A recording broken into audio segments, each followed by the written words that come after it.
விடுதலை பயணம் அதிகாரம் 8. தவளைகள். ஆண்டவர் மோசேயை நோக்கி கூறியது: நீ பார்வோனிடம் போய் அவனிடம், ஆண்டவர் கூறுகிறார், எனக்கு வழிபாடு செய்வதற்காக என் மக்களை போகவிடு. அவர்களை அனுப்ப நீ மறுத்தால், இதோ நானே உன் நிலப்பகுதிகளையெல்லாம் தவளைகளால் தாக்கப் போகிறேன். தவளைகள் நைல் நதியை நிரப்பி பின்னர் உன் வீட்டிற்குள்ளும் உன் படுக்கை அறைக்குள்ளும் உன் படுக்கையிலும் உன் அலுவலர் உன் குடிமக்கள் வீட்டிலும் உன் அடுப்புகளிலும் மாவு பிசையும் தொட்டிகளிலும் ஏறி வந்துவிடும். உன்மேலும் உன் குடிமக்கள் மேலும் உன் அலுவலர் அனைவர் மேலும் தவளைகள் ஏறும் என்று சொல். மேலும் ஆண்டவர் மோசேயை நோக்கி, நீ ஆரோனிடம் கோலை தாங்கியபடி உன் கைகளை நதிகள் மேலும் கால்வாய்கள் மேலும் குளம் குட்டைகள் மேலும் நீட்டி எகிப்திய நிலத்தின் மேல் தவளைகள் ஏறிவரச் செய் என்று சொல் என்றார். ஆரோன் தம் கைகளை எகிப்தின் நீர்நிலைகள் மேல் நீட்டவே தவளைகள் ஏறி வந்து எகிப்து நாட்டை நிரப்பின. மந்திரவாதிகளும் தங்கள் வித்தைகளால் இது போலவே செய்து எகிப்திய நிலத்தின் மேல் தவளைகள் ஏறிவரச் செய்தனர். பார்வோன் மோசேயையும் ஆரோனையும் அழைத்து, என்னிடமிருந்தும் என் குடிமக்களிடமிருந்தும் தவளைகளை அகற்றிவிடுமாறு ஆண்டவரை மன்றாடுங்கள். ஆண்டவருக்கு பலியிடுமாறு நான் மக்களை அனுப்பிவிடுவேன் என்று கூறினான். மோசே பார்வோனை நோக்கி, தவளைகள் உம்மிடமிருந்தும் உம் வீட்டிலுமிருந்தும் அழிக்கப்பட்டு ஆற்றில் மட்டும் இருக்குமாறு நான் உமக்காகவும் உம் அலுவலருக்காகவும் உம் குடிமக்களுக்காகவும் எப்போது மன்றாட வேண்டுமென என்னிடம் தெரியப்படுத்தும் என்று கூறினான். அவன், நாளைக்கு என்றான். அதற்கு மோசே, எங்கள் கடவுளாகிய ஆண்டவருக்கு நிகர் யாரும் இல்லை என நீர் அறிந்து கொள்வதற்காக உம் சொற்படியே ஆகும். உம்மிடமிருந்தும் உம் வீடுகளிடமிருந்தும் உம் அலுவலரிடமிருந்தும் உம் குடிமக்களிடமிருந்தும் தவளைகள் ஒழிந்து போகும். ஆற்றில் மட்டும் அவை விட்டு வைக்கப்படும் என்றார். மோசேயும் ஆரோனும் பார்வோனை விட்டகன்றனர். பின்பு பார்வோனின் மேல் ஆண்டவர் வரவிட்டிருந்த தவளைகளை குறித்து மோசே ஆண்டவரை நோக்கி மன்றாடினார். ஆண்டவரும் மோசேயின் மன்றாட்டின்படியே செய்தருளினார்.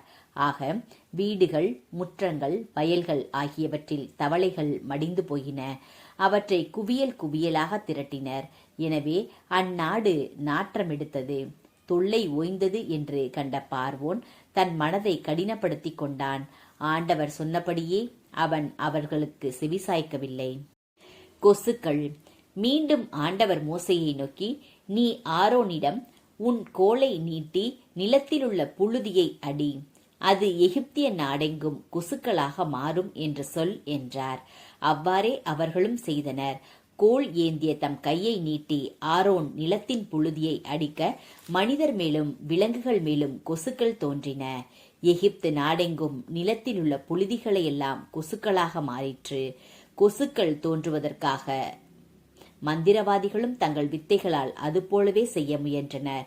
ஆனால் அது அவர்களால் இயலாமற் போயிற்று. கொசுக்கள் மனிதர் மேலும் விலங்குகள் மேலும் தங்கின. மந்திரவாதிகள் பார்வோனை நோக்கி, இது கடவுளின் கைவன்மையே என்றனர். ஆயினும் பார்வோனுடைய மனம் கடினப்பட்டது. ஆண்டவர் அறிவித்தபடியே அவன் அவர்களுக்கு செவிசாய்க்கவில்லை. மேலும் ஆண்டவர் மோசேயை நோக்கி, அதிகாலையில் நீ எழுந்து பார்வோனுக்காக காத்து நில். அவன் நீராட தண்ணீரை நோக்கி வருவான். அப்போது அவனை நோக்கி சொல், ஆண்டவர் கூறுவது இதுவே: எனக்கு வழிபாடு செலுத்தும் பொருட்டு என் மக்களை போகவிடு. நீ மக்களை போக விடவில்லை என்றால், இதோ உன்மேலும் உன் அலுவலர் மேலும் உன் குடிமக்கள் மேலும் உன் வீட்டின் மேலும் ஈக்கள் வரச் செய்வேன். எகிப்தியருடைய வீடுகள் அவர்கள் இருக்கும் நிலமும் ஈக்களால் நிரம்பும். அந்நாளில் என் மக்கள் தங்கியிருக்கும் கோசேன் நிலப்பகுதியை வேறுபடுத்தி காட்டுவேன். அங்கு ஈக்கள் எவையுமே இரா. இதனால் இந்நாட்டில் நானே ஆண்டவர் என நீ அறிந்து கொள்வாய். மேலும் என் மக்களுக்கும் உன் மக்களுக்கும் இடையே நான் வேறுபாடு காட்டுவேன். நாளைய தினம் இந்த அரும் செயல் செய்யப்படும் என்றார். அவ்வாறே ஆண்டவரும் செய்து முடித்தார்.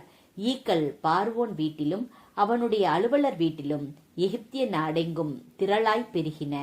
ஈக்களால் நாடே பாழாகிவிட்டது.